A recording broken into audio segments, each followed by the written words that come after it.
vacate, lad, and let the division crack on. Interim to genuine title. The people who say it's not a genuine title have never won a title in their life. Yeah, people keep saying, oh, you're probably going to end up like Tom when you win it, it'll get upgraded. And Why would that happen though? because people are saying Ilya's not going to be back for at least a year. I don't know, lad. I want to show everyone that I can beat him, but at the same time, if I have me waiting, like Tom was waiting for John, then no. Just vacate, lad, and let the division crack on. I think it should be Paddy and Ilya. I think that's The atmosphere is electric with anticipation, as Arman Tsarukyan hasn't held back with his thoughts.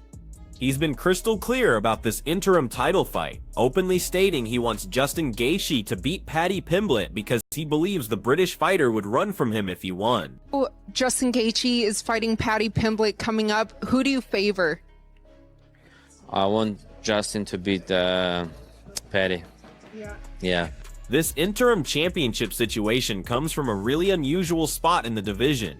Ilia Topuria, the current unbeaten champion, has stepped away temporarily to deal with personal matters, specifically going through a divorce, which has left the lightweight rankings in chaos. The UFC's decision to put together an interim belt while Topuria sorts out his life has shocked people throughout the MMA community, particularly since the top contender isn't even getting a shot. Despite being sidelined for this particular fight, Tsarukyan stays optimistic about his title opportunities. He's confident a championship bout will materialize before the year wraps up, though the exact timing remains unclear. His calculations suggest either a summer showdown or a December title fight awaits him.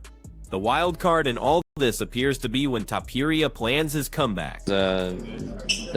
Justin, he's gonna fight with me, but Paddy, if Paddy wins, he's gonna try to avoid me and trying not to fight me because he's not man like Justin. Betting markets have delivered some real surprises here. When the odds first dropped, Pimblett opened as the betting favorite, which left a lot of people scratching their heads. Laura Sanko, a respected UFC commentator and analyst, actually had to double check when she first saw the numbers, struggling to believe Gaethje was getting underdog odds. While Sanko acknowledges Pimblett brings serious talent and a diverse skill set to his fights, seeing him as such a significant favorite seemed off, especially considering the massive experience difference between these two fighters. Now that we're deep into fight week, the betting line has remained surprisingly stable, with Pimblett sitting at -225 and Gaethje at +185 across major sports books. This pricing reflects public sentiment that has stayed remarkably steady despite the typical line movement you'd expect from sharp money and fight week developments. The fact these numbers haven't budged suggests genuine confidence from bettors that the younger, less battle-tested fighter represents the safer pick. Which he is, I believe, currently around a 2-1 favorite to do so. He is? Yeah, a little surprising there.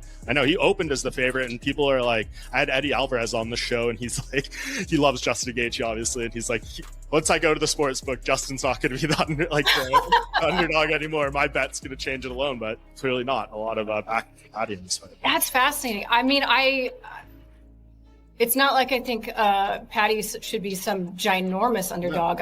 But that number being so far the other way does surprise me. That's pretty crazy.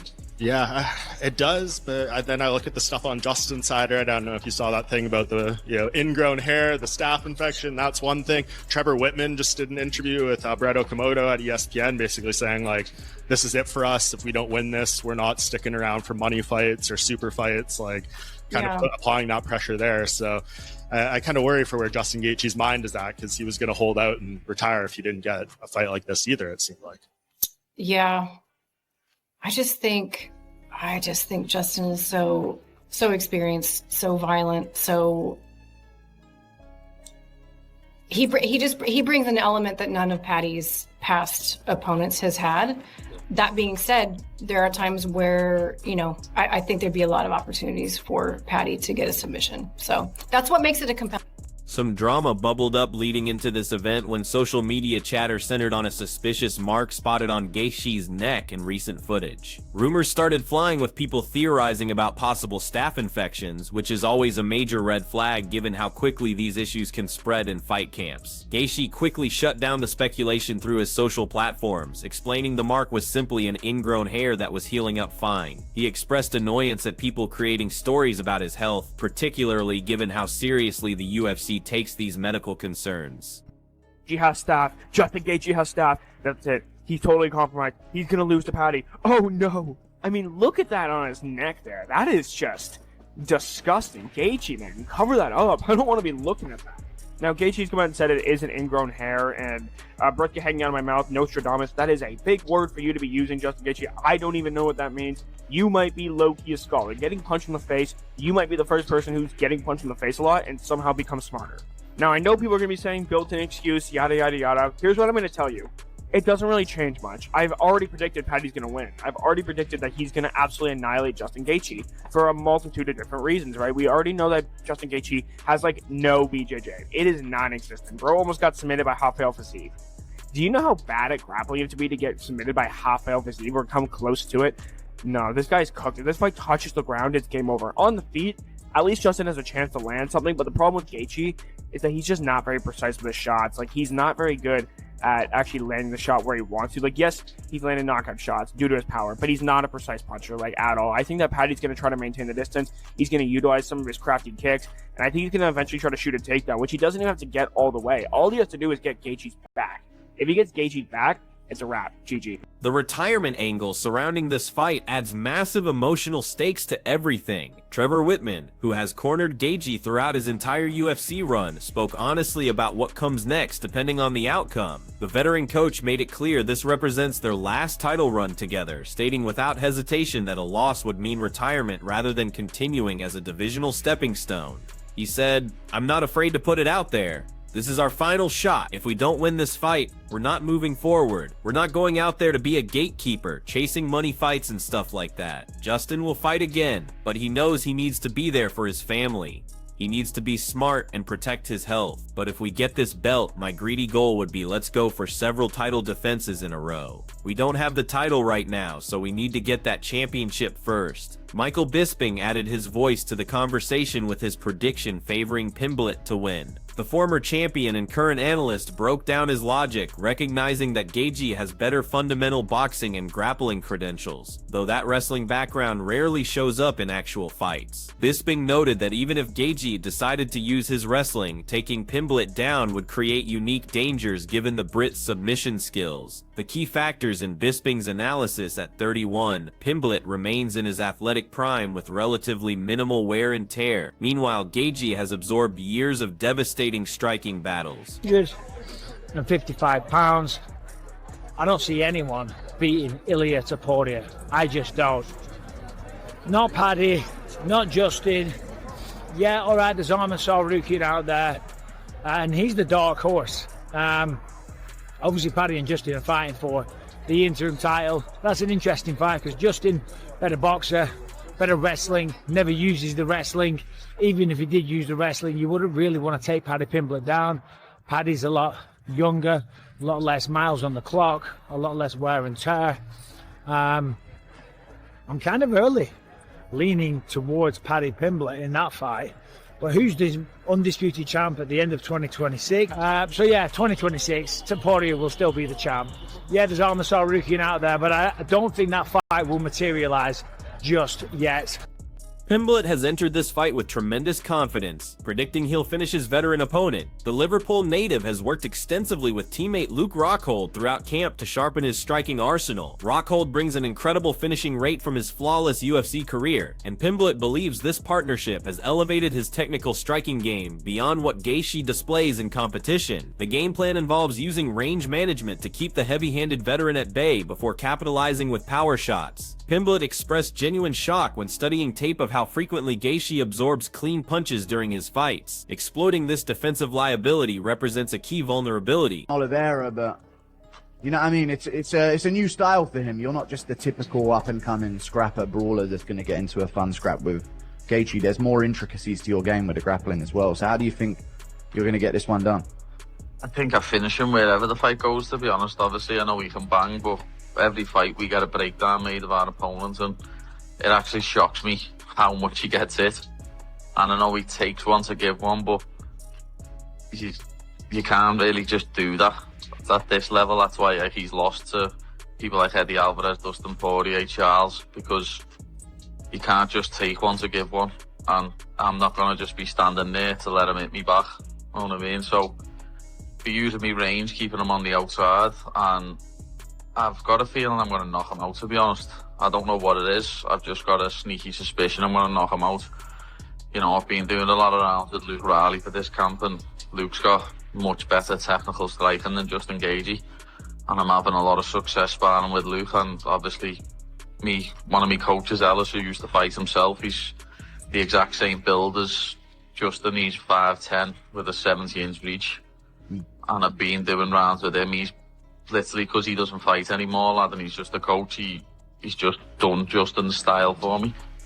He hasn't got his own style. He's been doing Justin for me, and just the bits what we're working, I can see me knocking him out or dropping him and then submitting him. People are going on about the takedown defense, but if I want to take him down, I will take him down, lad. Simple as. But I can see myself dropping him, ending up on top and either TKOing him or submitting him or TKOing him a ground and pound. Michael Chandler delivered perhaps the boldest take, backing Gaethje in this upcoming bout while also predicting he'll eventually defeat Topuria in a future unification fight. Considering Chandler's recent experience sharing the octagon with Pimblett in London, that first-hand encounter exposed qualities casual fans might overlook, including Pimblett's reach advantage, dynamic kicking arsenal, and composed mindset under fire, bringing an intensity and danger that few fighters in any weight class can match. His bold prediction of Gaethje conquering the undefeated Topuria, a fighter Chandler previously described as possibly the most technically sound competitor in the entire UFC, shows his belief in the Veterans Championship potential. Also have been on record and said that Paddy Pimblett is better than a lot of people think he is. You know, because of his, his haircut and the way he talks and some of the, the strength of schedule. People don't give him a lot of credit, but when I fought him in April in Miami, I'm not going to say that I was surprised because I was expecting the best version of Paddy, but he's better than a lot of people give him credit for. He's got long reach, good kicks, pretty darn patient and composed in there. But Gaethje's a whole different animal. So if I had to bet, which I can't, but if I had to lean one direction, I'd go Justin Gaethje, interim champion, and then he beats Ilia Topuria later on this year. Tony Ferguson offered psychological insights that extended beyond simple physical breakdowns. He highlighted the mental baggage Gaethje carries from 2 previous failed title attempts, suggesting these experiences create an emotional burden that resurfaces during championship fights. The weight of repeated setbacks contrasts sharply with Pimblett's fresh excitement about experiencing his first title shot without the ghosts of previous failures haunting him. Not bad, dude. Paddy's not bad. He's very beatable, and Gaethje's very beatable as well. But when it goes into the passion and how upsetting Justin Gaethje has always been about not getting that real title shot, and they just keep dangling it right there again, Paddy's in for a new treat, right? Paddy's the one that's never fought for a belt. He's going in there. He's going to be trying to get that stuff. He's going to feel a little bit more fresher. He's going to have that little bit of excitedness in mind. Uriah Faber examined who performs better when technical fighting breaks down into chaotic exchanges. While both fighters willingly engage in wars, Faber identified a distinctive element in Gaethje's response to chaos, appearing genuinely energized when fights deteriorated into Pimblett and Justin Gaethje. Who do you favor in that fight? I gotta go with Gaethje. I feel like he's the one that loves to get down and throw fist for fist, and he's also got the Division I wrestling to negate some of the biggest skill sets of Paddy. Paddy's a very dominant grappler when it comes to submissions. I think Gaethje has the tools to keep it where he wants it. Some voices expressed frustration about the matchmaking itself, arguing Pimblett's rapid ascent reflects promotional priorities over merit, particularly when compared to Tsarukyan's more accomplished resume. They're just basically saying Paddy's more popular, you're getting it over Arman. Yeah, it's kind of sad, right? And that's, God, I hate how I kind of get into this too much, but that's really that's the definition of a monopoly where a single promoter owns the title and the rankings, and it's not a good thing for the sport, in my opinion. And I have to question what it's going to do for the longevity of the sport. I don't think in the short term it's really going to make a big difference, right? It's going to sell the next fight, right? It's going to sell the next pay-per-view. But trends tend to come and go, right? Fads tend to come and go. At some point, to have staying power and lasting power, I think it requires, a meritocracy-based system. It's going to require, some, if you want to bring in guys like Arman Tsarukyan or Movsar Evloev, I always mess up how I say his name. You want to bring in these Olympic wrestling level guys. I mean, they don't want to have to go out there and put on some ridiculous show to become a champion. They don't want to have to go on Instagram and start a podcast and make whatever kind of skits on social media and this silly kind of stuff. Like, they just want to be a world champion because they want to be the best athlete. And that's what makes me wonder how the staying power is going to be, right? When you're dealing with guys that are, legitimate athletes that want to be legitimate athletes, and they're getting passed up by guys that are entertaining. Eddie Alvarez, bringing unique perspective from defeating Gaethje years ago, emphasized preparation over raw talent. He warned that Gaethje's suffocating pressure proves impossible to truly replicate in training, potentially leaving Pimblett unprepared for the actual fight night reality. 8 years ago, what's like the first thing that comes to mind when you think of that fight with Justin? That I'm glad it's over and I never want to do it again. I'm like, the fans don't ever ask for a rematch or anything like that, because that would have never. I'm like, I'm glad. He's unique, man, and he's one of my favorite guys to watch. So like, but if you want to beat Justin Gaethje, you have to. So he's a forward fighter and a pressure fighter that he will stand in the pocket. And he's gonna throw everything he got in that pocket. If you don't meet him, you'll get chewed up. So Paddy, the way to beat a guy who does this, very violent, aggressive pressure fighter, you have to meet him. You have to throw when he throws.